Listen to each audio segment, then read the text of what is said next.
नाशिकमधील काळाराम मंदिर परिसरात आक्षेपार्ह पत्रकं वाटण्यात आली। या पत्रकावर काळाराम मंदिर आसपास असणाऱ्या विशिष्ट समाजातील लोकांना मंदिरात प्रवेश वर्ज्य असल्याचं म्हटलं होतं। त्यावरून राज्यात मोठा गदारोळ झाला। नाशिकमध्ये शनिवारी पंचवटी परिसरात 4 तास तणावाचं वातावरण होतं। या प्रकरणात गृहमंत्री देवेंद्र फडणवीस यांनी स्पष्टीकरण दिलं। हे पत्र प्रसिद्ध करणाऱ्या व्यक्तीला अटक करण्यात आली आहे। दुसऱ्या व्यक्तीशी असलेल्या वैमनस्यातून हा प्रकार केला गेल्याचं फडणवीस म्हणाले।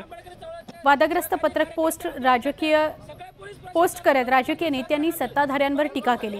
यावर फडणवीस यांनी नाराजी व्यक्त केली।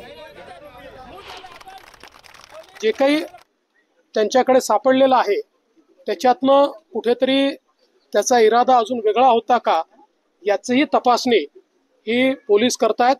नाशिक पोलिसांनी तात्काळ हे शोधून काढल्यामुळे यातनं कुठेतरी कलुषित मन होऊन पुढे कायदा सुव्यवस्था निर्माण होणं या सगळ्या गोष्टी टळलेल्या आहेत।